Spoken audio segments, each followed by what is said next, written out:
এইখানে কতগুলো আমরা দেখ টিচিং এইডস রাখতে দেখেছি, ঠিক আছে? টিচিং এইডস গুলো তোরা যখন কোনো প্রোগ্রাম থাকে বা যদি কোনো প্রজেক্ট থাকে তখন তোরা যে মডেল চার্ট গুলো বানাস, তো মডেল চার্ট গুলো বানাস। এবার সাধারণত এই মডেল চার্ট গুলোর ক্ষেত্রে দেখবি আমরা সবসময় বলি যেন জিনিসটা হয় লো কস্ট, দাম দিয়ে যদি বাড়িয়ে নিয়ে আসি তাহলে তো বাজারে কিনতেই পাওয়া যায় দাম দিয়ে, সবসময় সেটা সম্ভব না। সবসময় টিচিং এইডস এরকম আমাদের একটা থাকে যে এটা কতটা আমরা কম দামে কম খরচে বানাতে পারবো। হলো মডেল হচ্ছে একটা প্রতীক। এই তিনটা এখানে আপাতত তোদের কাছে স্যাম্পল হিসেবে রাখা আছে। এইভাবে বানানোর চেষ্টা আমরা করি সবসময়। বিশেষ করে আমরা কি ইউজ করি, বাড়িতে অনেক সময় পরিত্যক্ত কার্ডবোর্ড থাকে, বাড়িতে পরিত্যক্ত কার্ডবোর্ড থাকে, কার্ডবোর্ড লাগালাম, এগুলো কি থাকে, বাড়িতে পরিত্যক্ত কিছু পেপার আছে সেটাই আঠা দিয়ে লাগিয়ে দিয়েছি। চার্ট পেপার কেনা হয়েছে, বাড়িতে পরিত্যক্ত থার্মোকল ছিল, থার্মোকল দিয়ে এটাকে চোখের শেপ দিয়ে, বাড়িতে তো যারা আর্ট করে তাদের রং থাকে, তার জন্য আর কি করতে হয়েছে, তাকে এক্সট্রা করে রং কিনতে হয়নি। তো এটা হচ্ছে মানুষের চোখের কি অক্ষিগোলকের লম্ব হচ্ছে, সেটা থার্মোকলে এটা শেপ দিয়ে কেটে নিয়ে কালার করে চোখের যে প্রস্তুত ছেদটা আছে সেটাকে পরিষ্কার করে বোঝানো হয়েছে, পেন্সিল দিয়ে আঁকা, আর তারপরে এটাকে কালার করে তার প্রত্যেকটা পার্টকে বোঝানো হয়েছে। শ্বেতমণ্ডল, ফোরহেড, রেটিনা, ভিট্রিয়াস হিউমার, দেখতে পাচ্ছিস তো, বুঝতে পারছিস? এটা কর্নিয়া, লেন্স, হ্যাঁ এটাকে এইভাবে করা হয়েছে। তো থার্মোকল দিয়ে কেটে দিয়েছে, তাহলে এটার পিছনে বেশি খরচ পড়েনি। গেল। এটা হচ্ছে খাদ্য শৃঙ্খল, এটা খাদ্য শৃঙ্খল ফুড চেইন। এটা বাস্তুতন্ত্র তোরা জানিস। এই যে এখানে ঘাসের ছবি, জাস্ট একটা প্রিন্ট করে সাধারণ কাগজে, কিন্তু এগুলো সাধারণ কাগজে। এবার এটা চলে প্রোডিউসার, উৎপাদক, প্রথম শ্রেণী, এখানে পতঙ্গ দেখা আছে, তারপরে ব্যাঙের ছবি। এইভাবে কার্ডবোর্ড দিয়ে বানিয়ে পেপার তার উপরে আঠা দিয়ে লাগিয়ে একটা সিঁড়ির মতো ধাপ দেখানো, সেখানে তার বেশি খরচ পড়েনি, আঠা দিয়ে লাগিয়ে দেওয়া আছে।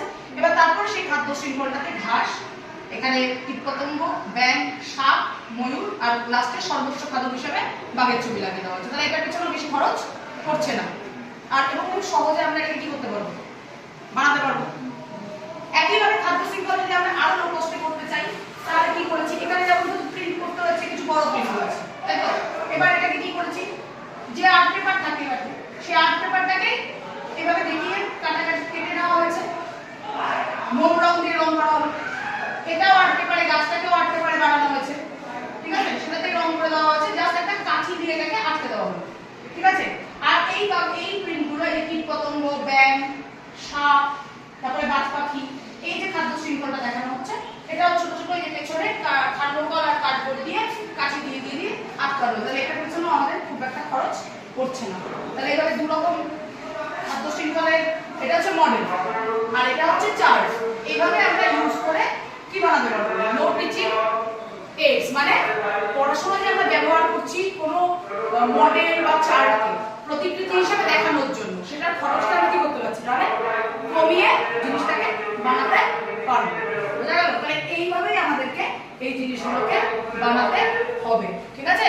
খাদ্য শৃঙ্খলটা একবার দেখে নে, দুটো খাদ্য শৃঙ্খলই ভালো করে দেখে নে, তার সাথে চোখের চার্টটাও দেখে নিবি।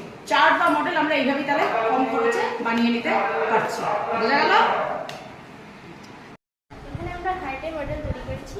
এখানে দুটো রঙের দুটো পাইপ দিয়ে অক্সিজেনযুক্ত রক্তকে বোঝানো হয়েছে লাল রঙের পাইপ দিয়ে, এবং নীল রঙের পাইপ দিয়ে বোঝানো হয়েছে কার্বন ডাই অক্সাইডযুক্ত রক্তকে। আমরা এটা খুবই কম খরচে থার্মোকল কিনে এনে তৈরি করেছি, বাড়িতে থাকা পরিত্যক্ত কার্ডবোর্ড দিয়ে তৈরি করেছি, এবং শুধুমাত্র বাইরে থেকে অতি কম খরচে সিরিঞ্জটা এবং পাইপটা কিনে এনেছি। তাহলে এটা হচ্ছে এক রকমের লো টিচিং মডেল, তাই তো? লো টিচিং এইডসের মধ্যে কম খরচে বাড়িতেই থাকা জিনিস দিয়ে শুধু পাইপ আর সিরিজটা নিয়ে, আর এই লাল রংটা কি দিয়ে করেছিস, আলতা? হ্যাঁ। আর এই নীল রংটা নীল, হ্যাঁ। বাড়িতে থাকা নীল, হ্যাঁ। তাহলে হয়ে গেল। তাহলে বাড়িতে থাকা আলতা দিয়ে আমরা অক্সিজেনযুক্ত রক্ত বোঝাচ্ছি, আর বাড়িতেই যে বাড়িতে যে মা ব্যবহার করে সেই নীলটা দিয়ে আমরা শিরার যে কার্বন ডাই অক্সাইড যুক্ত রক্ত সেটা বোঝাচ্ছি, তাই তো?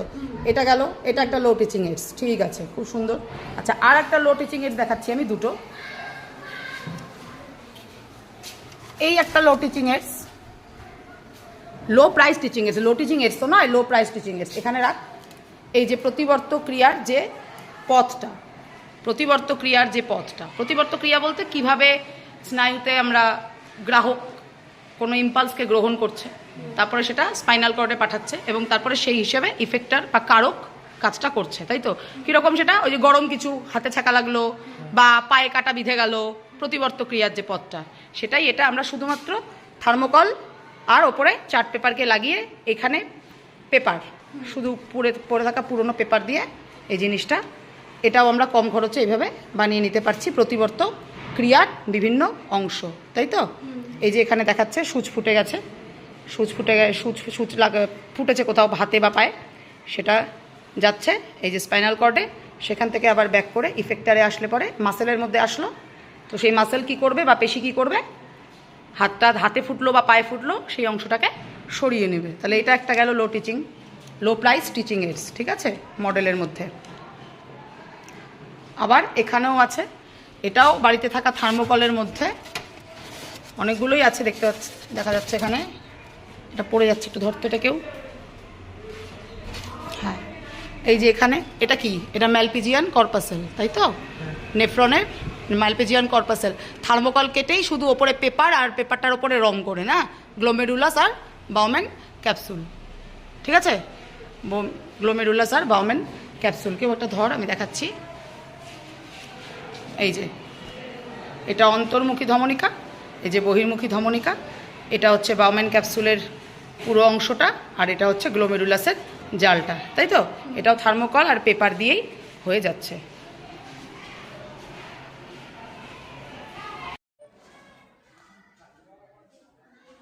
পদার্থের পরিবর্তন, অবস্থার পরিবর্তনটা আমরা দুই রকম ভাবে বলি, একটা ভৌত পরিবর্তন, একটা রাসায়নিক। এই যে কাগজটাকে আমি পুড়িয়ে দিলাম, পুড়িয়ে দিলে কাগজের ক্ষেত্রে কি থাকবে? ছাই করে থাকবে। ছাই আর কাগজ কি একই জিনিস? ধর্মটা টোটালি আলাদা। তবে এই ধরনের পরিবর্তনটাকে আমরা কি বলি? রাসায়নিক পরিবর্তন, অর্থাৎ মৌলের রাসায়নিক ধর্মের পরিবর্তন। আর এখানে দেখো মোম, এটা মোম গলে যাচ্ছে, এই গলে গেলে এই মোমটাকে আবার মোমের মতনই কিন্তু আমি জ্বালাতে পারবো। তাহলে এই ধরনের পরিবর্তনটা কি? ভৌত পরিবর্তন। আমরা আজকে এখানে বায়ুর চাপের পার্থক্যের জন্য আমরা বায়ুর চাপের পার্থক্যের যে চাপ শক্তি সেটাকে কাজে লাগিয়ে এখানে এই যে কাগজটার ঘূর্ণন শক্তিতে রূপান্তরিত করা হচ্ছে। তোরা বুঝতে পারছিস সেটা? ও ধরে রেখেছে এইখানে যেটা হচ্ছে, মানে নিচের তাপের জন্য বায়ুটা কি হয়ে যাচ্ছে? বায়ুটা এখানে হালকা হয়ে যাচ্ছে। দে আরেকবার দে।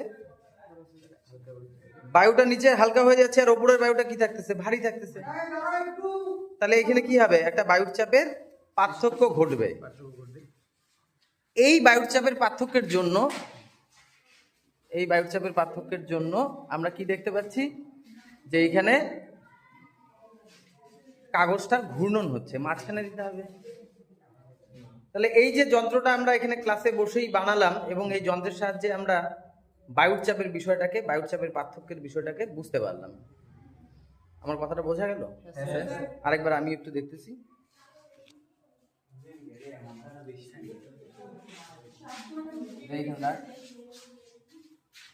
দেখা যাচ্ছে এখানে ঘূর্ণন হচ্ছে। হ্যাঁ স্যার, ঠিক আছে, ঘূর্ণন হচ্ছে। এখানে বায়ু হালকা হয়ে যাচ্ছে, হালকা হয়ে উপরে উঠছে।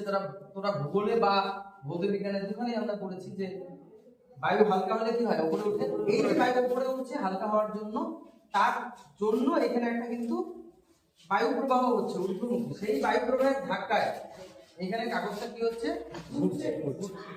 তাহলে এই যে বায়ু চাপের বিষয়টা আমরা এই যন্ত্রটাকে ব্যবহার করে আমরা ক্লাসে বানালাম। 5 মিনিট টাইম লাগলো মাত্র। এই 5 মিনিট টাইমের মধ্যে এটাকে বানিয়ে আমরা এটাকে বুঝতে পারছি। আমরা জানি যে বায়ুর যেহেতু ওজন আছে তাই চাপ আছে, তাই না? যার ওজন আছে তার চাপ থাকে। তাই বায়ুর দুই রকম চাপ আছে, একটা হচ্ছে উচ্চ চাপ, একটা হচ্ছে নিম্ন চাপ, তাই না? আজকের বিষয় বায়ুর চাপ বলয় এবং নিয়ত বায়ু প্রবাহ। এই ক্লাসটা দিচ্ছেন দুজন শিক্ষক, দীনবন্ধু শিক্ষক মহাশয়। উনি এখানে যে চার্টটা ব্যবহার করেছেন এটা তোমরাই তৈরি করেছো তো, মাস্টারদের সহযোগিতা। এই ধরনের চার্ট খুব অল্প পয়সায় আমরা আমরা পড়াশোনার কাজে লাগাতে পারি, বিদ্যালয়ে এবং বাড়িতেও। এগুলোকে বলা হয় লো কস্ট টিচিং এইড। ঠিক আছে, তোমরা মনোযোগ সহকারে ক্লাসটা অনুসরণ করো। তাহলে